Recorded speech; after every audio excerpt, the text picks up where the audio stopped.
Aujourd'hui, jour ensoleillé, et pour fêter le soleil, nous allons en direction de mon pays d'origine, le Liban, pour goûter un petit vin fait par un très vieux domaine, un des plus vieux domaines du Liban, qui date du milieu du 19e siècle, hein, qui s'appelle le domaine des Tourelles. Et ce domaine des Tourelles a été créé par un Français, donc il a été sous la propriété d'une famille française pendant quand même très longtemps, dans un village qui est en plein milieu de la plaine, qui s'appelle la plaine de la Bekaa, qui est une grande plaine située à 1000 mètres d'altitude, et qui est une des plaines qui est le berceau de la plupart des cépages et des plantations de vignes au Liban. On trouve la plupart des domaines, que ce soit Ksara, Kefraya, Musar, mais aussi le domaine des Tourelles. Et Shtora est un village qui se trouve sur la route qui relie Beyrouth à Damas. Et c'est un village où nous sommes arrêtés de multiples fois depuis mon enfance, et en particulier pour manger un sandwich fait avec un pain typique de la montagne, avec du labné, labné étant une sorte de fromage blanc égoutté, ou du yaourt égoutté, plus particulièrement, avec de la menthe et de l'huile d'olive. C'est très typique, et c'est dans ce village qu'on les mange traditionnellement, et ils sont meilleurs que partout ailleurs. On ne sait jamais pourquoi, d'ailleurs, parce que quand on le refait ailleurs, ça n'a pas le même goût. Mais là, bon, j'ai pas ce sandwich sous la main, malheureusement, je peux pas aller sauter à Shtaoura, quoique ça m'aurait énormément plu. Mais là, on va quand même goûter un vin de ce domaine-là.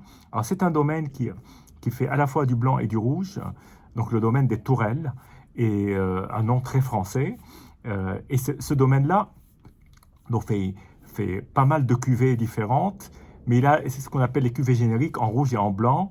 Ils ont un rouge à base de Syrah et de Cabernet Sauvignon, et un blanc qu'on va goûter tout à l'heure. Je reviens un tout petit peu plus tard là-dessus. Sur les rouges, c'est intéressant parce qu'ils ont des cuvées monocépages, que ce soit sur du Carignan, du Cinsault, de la Syrah. Donc c'est intéressant, et en particulier ils ont un patrimoine de très vieilles vignes, vu que le domaine est quand même très vieux, et ce patrimoine ils continuent à le développer. Et sur la manière de faire, on retrouve des choses qui sont comparables au Château Musard, quoique c'est très différent comme type de vin. La comparaison, c'est en particulier sur l'utilisation des cuves en béton, comme on peut le trouver dans le Rhône Nord, en particulier à Saint-Joseph, à Cornas. C'est une pratique très répandue dans le pays de la Syrah, et on retrouve au domaine des Tourelles, d'une part, cette utilisation de cuves en béton, et puis peu d'interventions, en particulier très peu de soufre, une filtration extrêmement douce sur les vins, n'utilisant pas de blanc d'œuf, comme on fait souvent pour le collage, mais une filtration utilisant du végétal bio. Voilà, je ne veux pas rentrer plus dans le détail, ce serait trop technique. Alors, sur le blanc, ce qui m'a intrigué dans ce blanc, d'abord dans l'assemblage. Le premier élément, c'est qu'il y a 10%, c'est pas beaucoup, mais 10% d'un cépage qui s'appelle Obeidé. Obeidé est un cépage local. D'ailleurs, c'est le seul cépage local dans cette cuvée. Et d'ailleurs, ce cépage qu'on retrouve dans le Musard blanc. Voilà un autre point de comparaison. Et l'autre point qui m'a un peu frappé, parce qu'on parlait de nord du Rhône, c'est la présence en majorité, à 65%, sur cette cuvée, en tout cas de 2018, de Viognier. Alors, Viognier, c'est le cépage roi du Condrieu, puisque c'est à la fois le cépage roi du Condrieu, et c'est aussi le cépage qui est autorisé dans les côtes-rôties jusqu'à hauteur de 20%, bien que ce soit un cépage blanc. C'est le seul cépage blanc qui peut rentrer dans le côte-rôtie, et c'est le seul d'ailleurs cépage qui ne soit pas de la Syrah.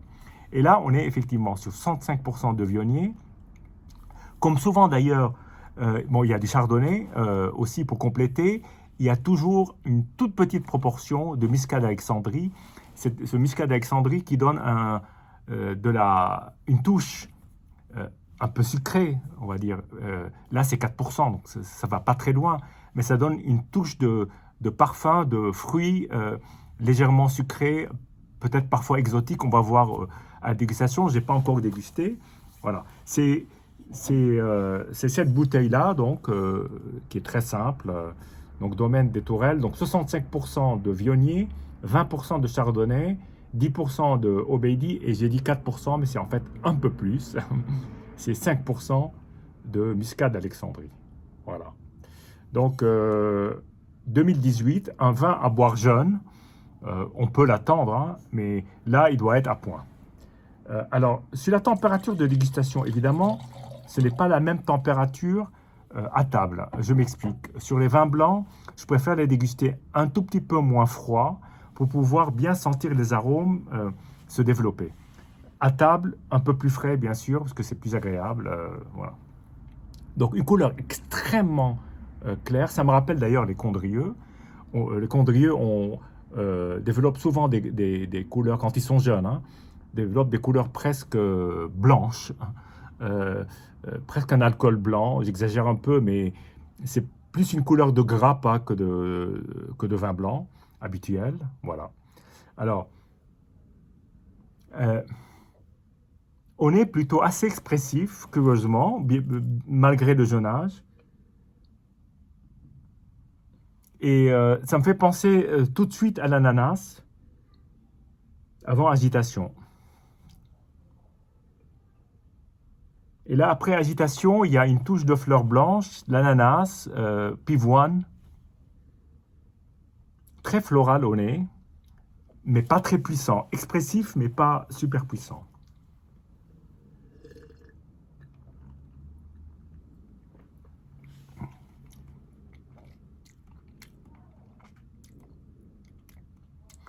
Alors, ce vin, il a une belle acidité, une très belle attaque en bouche. Bien entendu, il ne faut pas s'attendre à un corps structuré, hyper développé, mais il y a tout un monde d'arômes qui sont finalement très perceptibles et très marqués.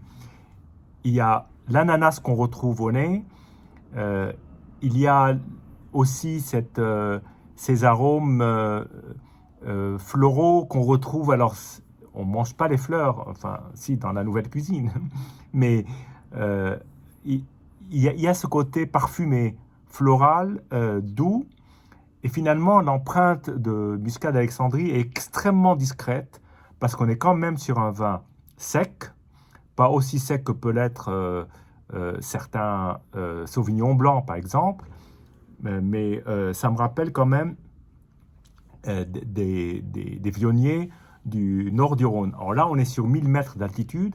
C'est un des vignobles les plus élevés en altitude de l'hémisphère nord. Il faut quand même voir, hein.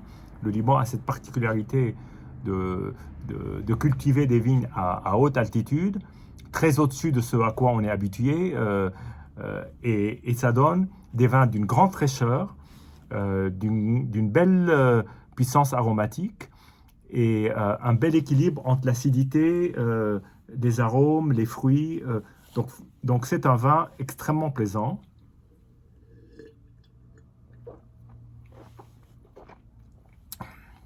Qui doit se marier très bien à table.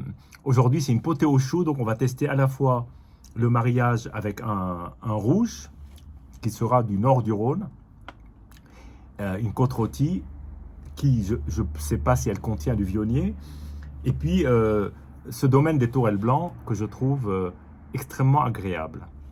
Santé et à très bientôt.